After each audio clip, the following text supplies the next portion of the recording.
they would be relieved of their suffering. Gradually, he abandoned the use of hypnosis. In one of his most well-known cases, Fräulein Elisabeth von R., Freud wrote about the method he used to help patients recall their earliest memories. I made her lie down and keep her eyes shut. Throughout the analysis, I made use of the technique of bringing out pictures and the ideas by means of pressing on the patient's head. When I pressed her head, she would maintain that nothing occurred to her. I would repeat my pressure, but still nothing appeared. Perhaps I said she had not been sufficiently attentive, or perhaps her idea was not the right one. This, I told her, was not her affair. She was under an obligation to remain completely objective and say whatever came into her head, whether it was appropriate or not. Freud began working with a technique he called free association, encouraging his patients to talk freely without interruption or suggestion. Freud was a famous observer and a fine listener. Listening became for him the crucial art. It was not just something passive like not talking. It was the kind of not talking that was in some very important way productive, and it meant the storing up in the mind of relevant material that could then be used later and brought to bear when the time was ripe. This was a matter of tact. So there's a good deal of art to psychoanalysis as he saw it. But above all, beyond the art, he always himself certainly believed, and I'm willing, by the way, to go along with him on this, that he was really a scientist, and a scientist of the mind, and he was working towards an understanding how people work, not just how his patients work. In 1895, Breuer and Freud published their findings in Studies on Hysteria. Freud detailed the case histories of 6 patients and outlined for the first time the techniques that would become the foundation of psychoanalysis. These included free association and transference, the process in which a patient transfers feelings from previous relationships onto the relationship with the analyst. But within a year, Freud announced another major discovery, his seduction theory. He claimed that hysteria was caused by sexual abuses or seductions that took place in childhood. He based this new theory on the testimony of his patients. Freud was essentially treating his patients, trying to do 2 things which were separate, but he hoped not incompatible. On the one hand, he was trying to cure, or at least reduce the strain of the neurotic problems with which they had come. It is simply, in that sense, is a therapy like others, but he thought better than others. And secondly, he was using his patients as guinea pigs. That is to say, they were part of the laboratory. I think of his consulting room as his one and only laboratory. The seduction theory was not well received by Freud's medical and academic colleagues. They rejected his conclusions. Even Breuer broke with him. Freud retreated into a period of intellectual isolation.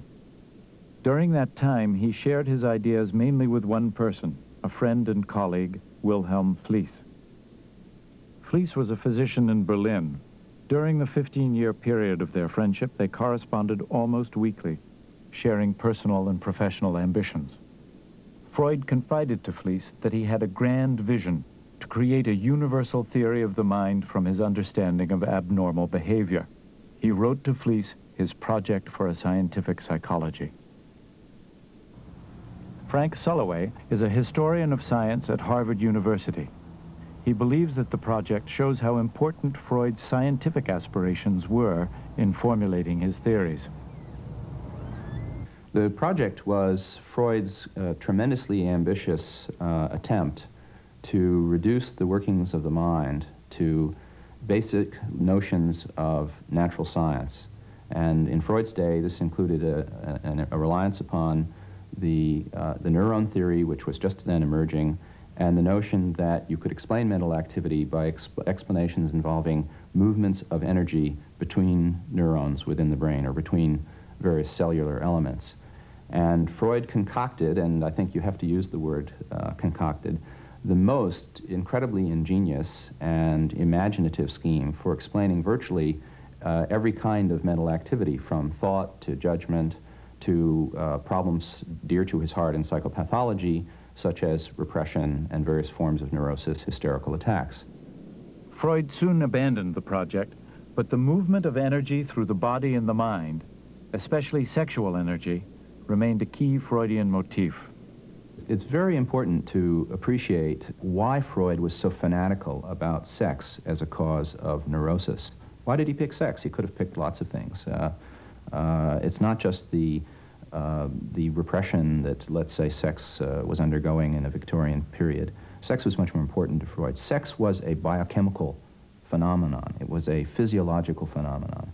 And for somebody who's looking for a theory of the mind that can be based upon a natural science foundation, sex is crucial. It provides what Freud once called the indispensable organic foundation which must underlie all forms of disease. So for Freud, sex was a plausible natural science form of pathology. And it takes on its importance in Freudian theory precisely because of that link to biology and to natural science. The Freud-Fliess correspondence indicates that sexuality did become the central concept in Freud's thinking. But one critic, Jeffrey Mason, who translated the letters, believes they also reveal Freud's willingness to explore with Fliess some extreme sexual notions. What so fascinated me in reading the letters was the degree of Freud's involvement with Fliess. In the beginning, they seemed to have found one another in this vast scientific desert, two men who could think the same way, could think alike.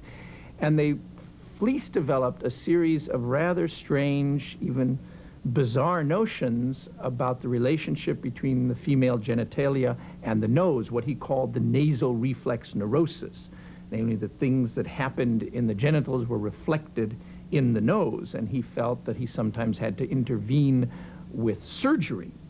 And Freud, for a very long period, believed in this, accepted Fliess's ideas, and felt, in fact, that they were really in harmony with his own. Now, I think, in retrospect, we would say that they were not in harmony, and Freud, no doubt, some years later, would have recognized this himself. But for a period of time, Fliess was enormously influential. Freudian scholars are aware of the controversial aspects of Freud's relationship to Fliess, but most analysts, like Dr. Harold Blum, value the letters as an important record of the evolution of Freud's major ideas. The Freud-Fliess letters are now part of a large collection at the Library of Congress in Washington, D.C. The Freud-Fliess correspondence is of extraordinary importance as a record of the first self-analysis ever accomplished. Freud's self-analysis was a systematic self-exploration begun in October 1896 after the death of his father. And he proceeded to accomplish what no one had ever done before, to analyze himself so that he was both doctor and patient, although Fliess served as a confidant and as a kind of proto-analyst, and Freud was reporting the results of his analytic discoveries to Fliess in these very letters. At that period, dreams provided the greatest insights for him. And he proceeded in a very systematic way to regularly analyze himself on a daily basis, making a record, writing down his dreams, and proceeding to analyze them. By writing down his dreams and free associating, Freud recalled events from his youth. He related in a letter to Fliess the important details of his self-analysis. He had discovered intense feelings of love for his mother, jealousy and hatred for his father, what he will later call the Oedipus complex. Freud believed that dreams provided access to a deeper understanding of behavior. I found the dream represented a particular state of affairs as I should have wished it to be. Thus, the content of a dream was the fulfillment of a wish, and its motive was a wish. If we adopt the method of interpreting dreams, we shall find that dreams really have a meaning. Freud concluded that dreams revealed sexual and aggressive wishes from childhood. He published this radical new vision in 1900 in Interpretation of Dreams, what he called his most original work. He felt he had come upon a universal truth, the idea of infantile sexuality, that everyone was sexual from birth. He decided to ask the patients to do with dreams what he had asked them to do in connection with their symptoms, namely, to discuss each element or to see what came to their mind if they permitted themselves to speak freely and without criticism of their thoughts. In this way, he began to see that dreams expressed a wish from childhood, usually a sexual wish, but did not express it directly, but in a disguised and distorted way. When he described some of his interpretations of dreams to his good friend and colleague, Wilhelm Fliess, Fliess said to him that the interpretation sounded like jokes, and bad ones at that. Far from being offended, what Freud did was to take the idea seriously and to investigate what was it that brought the pleasure from jokes. Freud wanted to demonstrate that psychoanalysis had applications beyond its use as a treatment for neuroses, that it was the key to the workings of the mind. In rapid succession, Freud published Jokes and Their Relationship to the Unconscious and Psychopathology of Everyday Life, in which he described how slips of the tongue or forgetfulness revealed conflicts about hidden thoughts or feelings. Freud now saw the mind divided into three areas: the unconscious, the place of sexual and aggressive wishes, urges, memories, and fantasies; the preconscious, a gatekeeper that permitted or prevented wishes from entering consciousness; and the conscious mind, the seat of awareness. Freud believed that when unconscious wishes were in conflict, or when blocked by the preconscious, they came out anyway as slips of the tongue, dreams, or as neurotic symptoms.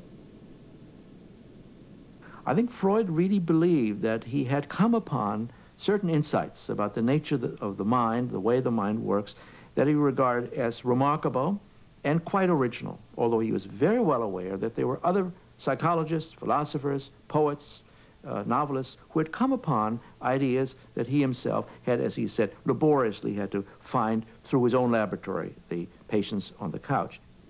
Freud considered dreams, infantile sexuality, and the unconscious to be his great ideas. He said, "The poets and philosophers before me discovered the unconscious, but I have discovered the scientific means by which it can be studied." But most of the scientific community in Vienna found his ideas to be peculiar and extreme. Freud's notion of the unconscious is a very uniquely Freudian one. It supposes that there's actually a sort of an area of the mind that gets sealed off in the course of human development, within which tempestuous instincts are struggling for release but can't find proper release owing to this phenomenon of having been sealed off. And that's the unconscious mind. It's a very animal-like unconscious. It has all of these wild and tempestuous instincts inside of it. And when we speak of an unconscious behavior, that's a different sense of the word than Freud thought. Freud's was a very dynamic unconscious, and it's one that is much more plausible in the context of biological notions of his day, that unconscious was our animal evolutionary past for Freud. And in that animal evolutionary past are things that are incompatible with modern civilization. But there's no way to escape it because we are forced to inherit all of these things from the past and to repeat them. So Freud's unconscious is alive, powerful, sealed off, and dangerous. And it's part of a 19th century thinking about the organism and evolution. In 1905, Freud published 3 essays on the theory of sexuality, linking what he had named the psychosexual stages of development, oral, anal, phallic, and genital, to personality traits. The public was outraged by his use of sexual language in reference to children. Privately, Freud admitted to Fliess that his new ideas on sexuality had serious implications for his original seduction theory about the cause of hysteria. He wrote to Fliess that he had been mistaken. He now believed that what his patients had described as sexual abuse was really fantasy, the result of childhood wishes. This change in Freud's thinking has become one of the hotspots in Freudian scholarship. In 1984, Jeffrey Mason published this book. He charged that Freud abandoned his seduction theory not because of new evidence provided by his work with patients, but because of other pressures. What became clear to me as I was reading these letters was that there were pressures on Freud that were of a non-scientific nature. For example, the response from his medical and scientific colleagues was a very negative one. They refused to believe with Freud that these events could possibly take place. And he was quite sensitive to this. Remember, he was a young physician. He was just beginning his medical and psychiatric practice. It was important for him, in order to have referrals and to